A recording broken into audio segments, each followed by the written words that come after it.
Hello, this is TVWAN's Midday News. Thanks for joining us. Port Moresby will begin water rationing from 7 p.m. tonight as Water PNG starts repairs on the damaged Rona 13 raw water pipeline. CEO James Young said extensive preparations have been completed, but warned that the 65-year-old pipeline remains fragile and poses risks during the repair process. Crews are expected to inspect the damaged section once the pipeline is drained and the flooded sinkhole cleared. Water rationing will continue until 7 p.m. Sunday, with hospitals maintaining uninterrupted supply through dedicated connections. The PNG Greenpreneurs initiative celebrated its first graduation and investor showcase at APEC House in Port Moresby yesterday. The PNG Greenpreneurs initiative, supported by GGGI, CCDA, and the PNG Oz partnership, sets the foundation for a resilient economy and a greener future for Papua New Guinea.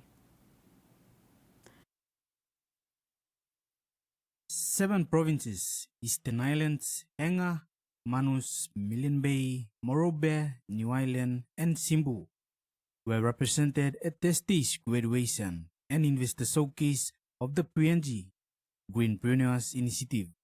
84 business cases were submitted during the 6-month program.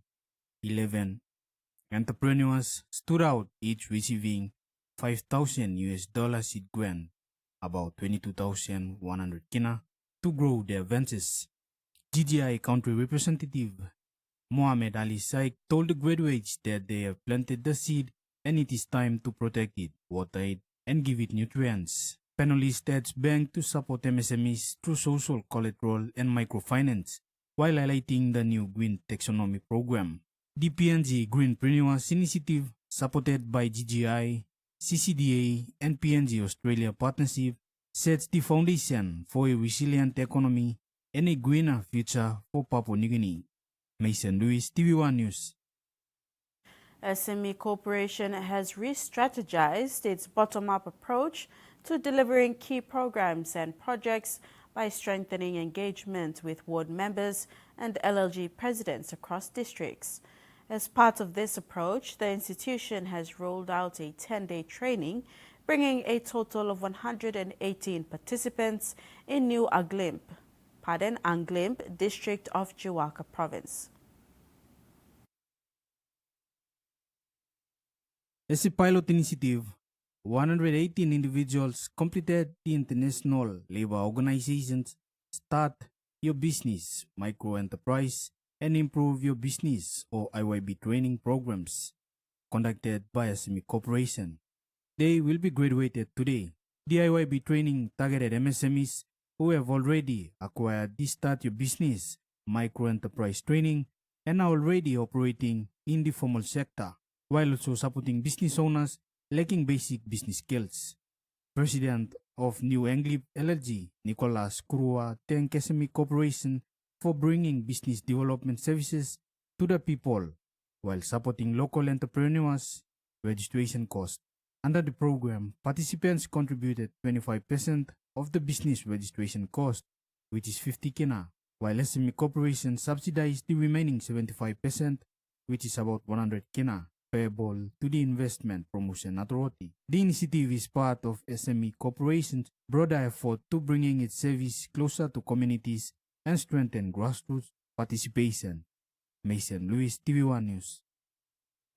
The owner of Malolo in M&M Investment Limited, including community leaders in Jiwaka province, voluntarily surrendered 6 illegal firearms and ammunition and a live hand grenade to the state on Tuesday this week.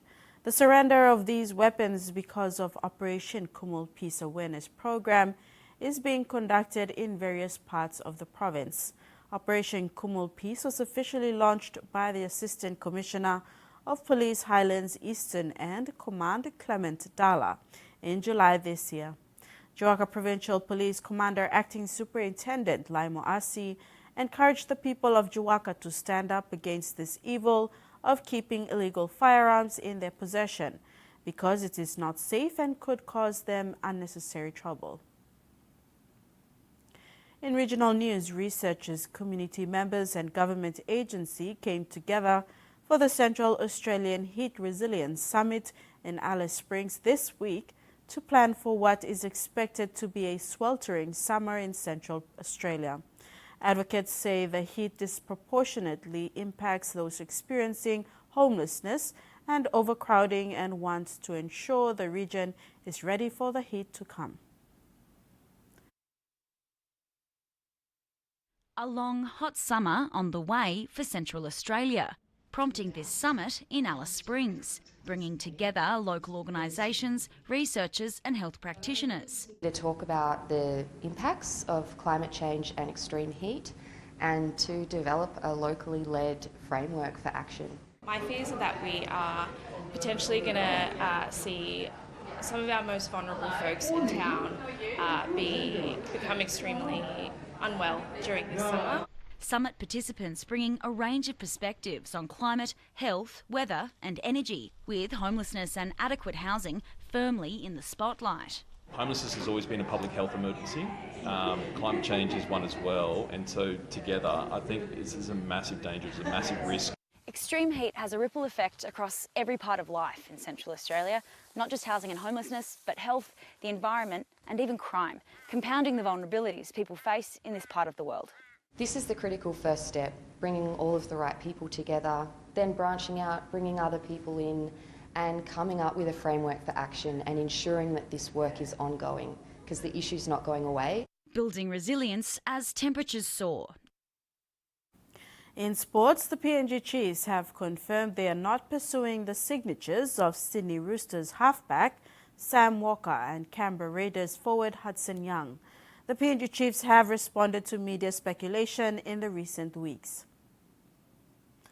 It was all off Penrith, says the referee. He's got clear. The PNG Chiefs have indicated some level of interest in Sam Walker and Hudson Young, but noted they cannot talk to them until they enter the open market in November.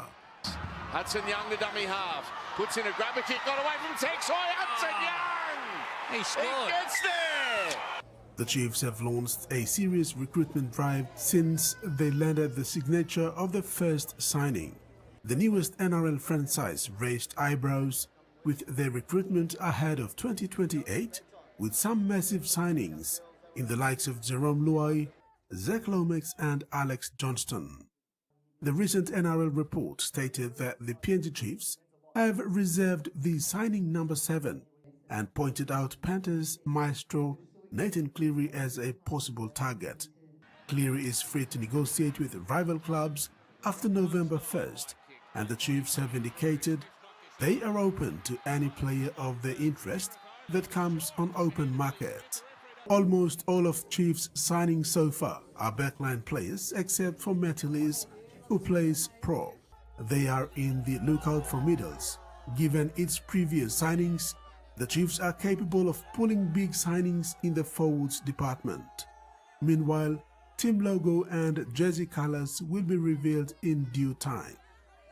Rex Litter, TVWAN Sports. The Sydney Roosters stunned competition favourites Penrith Panthers last night in a thrilling encounter. Veteran halfback Daly Cherry Evans steered the Roosters to an important 12-6 win. The Panthers have struggled against the top 4 sides, losing to New Zealand Warriors last weekend and suffering another defeat last night. Here are the highlights of last night's match.